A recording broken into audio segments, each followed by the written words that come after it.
Mistagogía. La palabra viene del griego y merece detenerse en ella antes de seguir. Mistagogía significa conducción hacia el misterio. En la iglesia antigua, el mistagogo era el maestro que tomaba de la mano a los recién bautizados, los llamaban neófitos, los nuevos plantados, y los guiaba a través de los ritos que acababan de recibir para revelarles lo que habían vivido sin poder comprender del todo.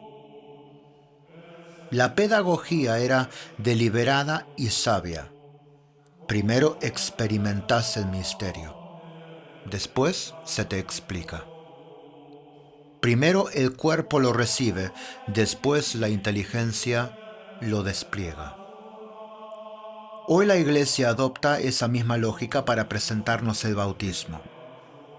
En lugar de darte primero la doctrina y después los ritos, el catecismo nos lleva gesto por gesto a través de la celebración bautismal y va revelando el significado de cada uno.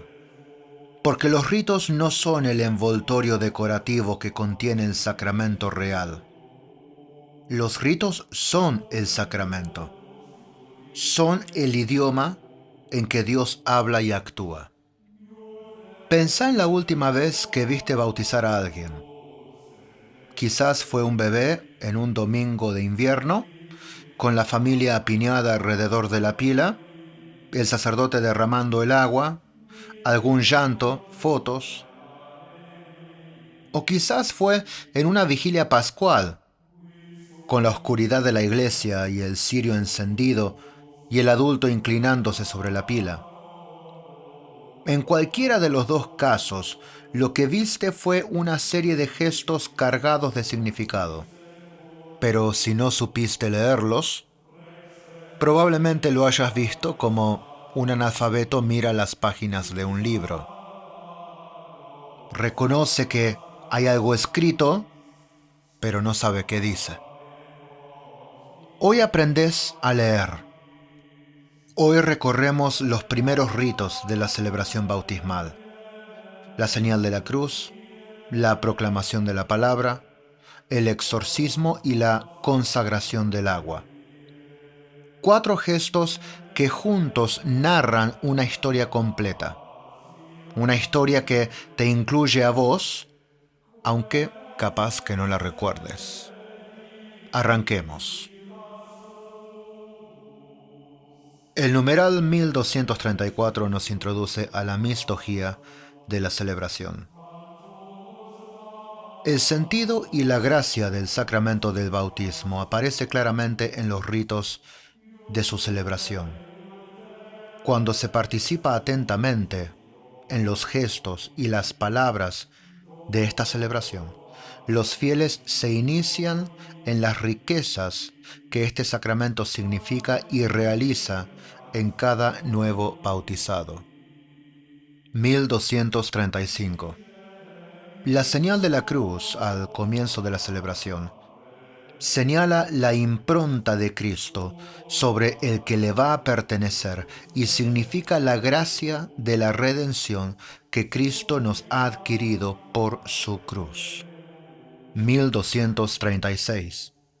El anuncio de la palabra de Dios ilumina con la verdad revelada a los candidatos y a la asamblea y suscita la respuesta de la fe inseparable del bautismo. En efecto, el bautismo es, de un modo particular, el sacramento de la fe, por ser la entrada sacramental a la vida de la fe. 1237. Puesto que el bautismo significa la liberación del pecado y de su instigador, el diablo, se pronuncian uno o varios exorcismos sobre el candidato. Este es ungido con el óleo de los catecúmenos, o bien el celebrante le impone la mano y el candidato renuncia explícitamente a Satanás.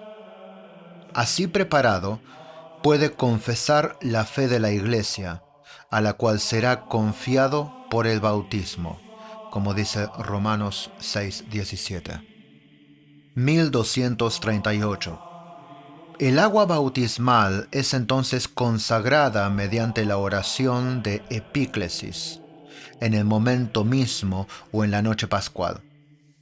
La Iglesia pide a Dios que, por medio de su Hijo, el poder del Espíritu Santo descienda sobre esta agua, a fin de que los que sean bautizados con ella nazcan del agua y del Espíritu, como dijo el Señor Jesucristo en Juan 3:5. Entonces, el primer gesto de toda la celebración bautismal es la señal de la cruz trazada sobre la frente del candidato. El numeral 1235 lo describe con una palabra que carga toda la teología del carácter bautismal: impronta. La señal de la cruz imprime la impronta de Cristo sobre el que le va a pertenecer. Impronta. En latín, signaculum.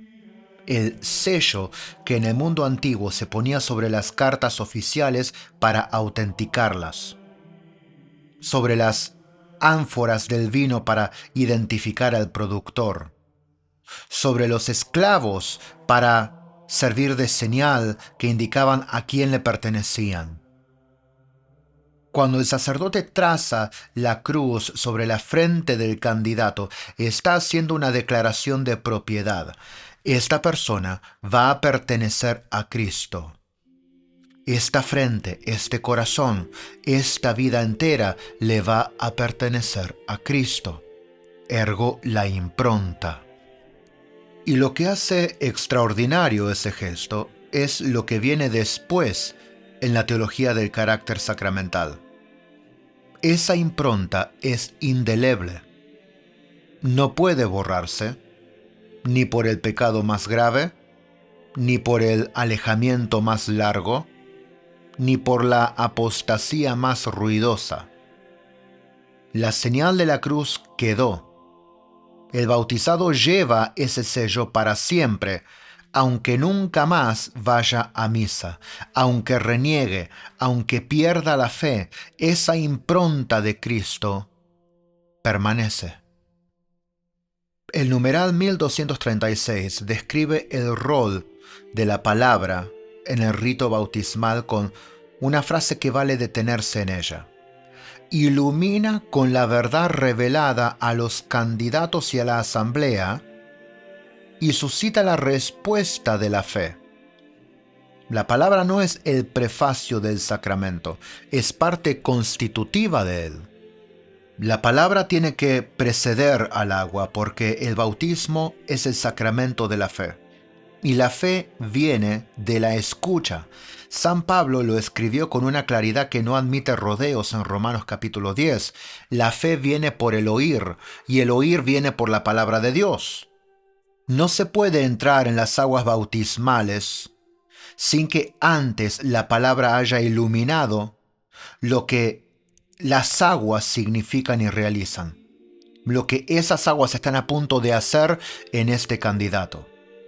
El agua sin la palabra es simplemente agua. Por eso, en el rito bautismal, la proclamación de la Escritura no es un añadido devocional. Es el momento en que Dios habla y el candidato responde. Es la fe poniéndose en movimiento. Y la pregunta que sigue, el triple ¿crees en Dios Padre? ¿Crees en Jesucristo? ¿Crees en el Espíritu Santo?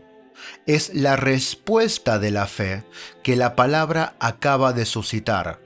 Sin esa respuesta, el agua no haría más que mojar.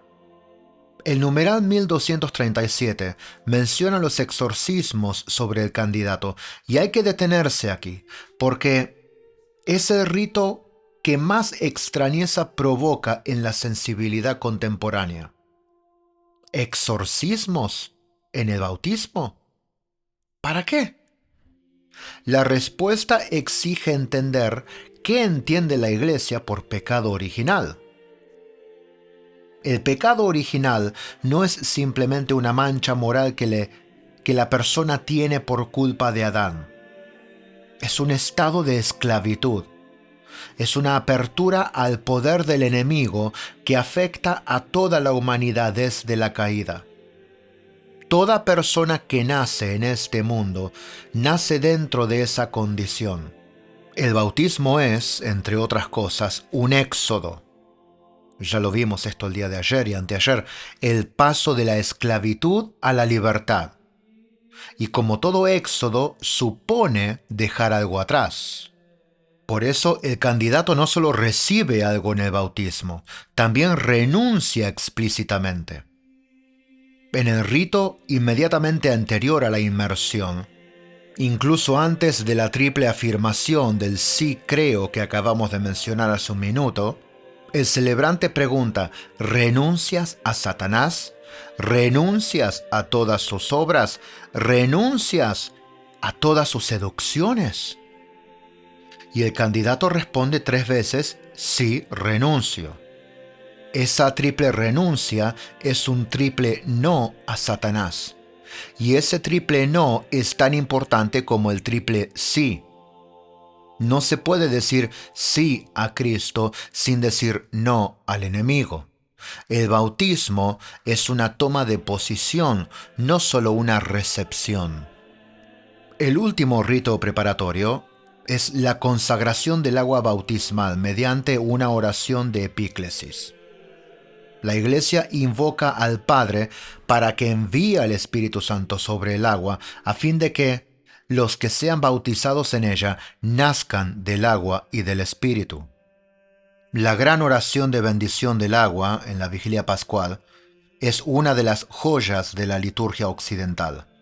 Recorre toda la historia sagrada del agua, desde el espíritu que se cernía sobre el caos original hasta el costado abierto de Cristo, y esto ya lo hemos visto esta semana. Y culmina con esa petición: descienda el Espíritu sobre estas aguas. Y en ese momento el sacerdote sumerge el cirio pascual en el agua, un gesto de epíclesis que hace visible lo que la oración pide. La luz de Cristo fecunda el agua como el Espíritu fecunda las aguas del caos. Después de esa epíclesis, el agua de la pila bautismal no es agua ordinaria. Lleva adentro la presencia del Espíritu invocado. Y cuando el candidato entre en esa agua, entrará en el agua del Espíritu y saldrá nacido de nuevo. Los ritos del bautismo no son el envoltorio del sacramento, son el sacramento mismo desplegado gesto a gesto. La cruz que te marcó, la palabra que te iluminó, el exorcismo que te liberó, el agua consagrada en la que el Espíritu descendió y que te parió. Todo esto es el bautismo. Y todo eso te ocurrió a vos, aunque no lo recuerdes.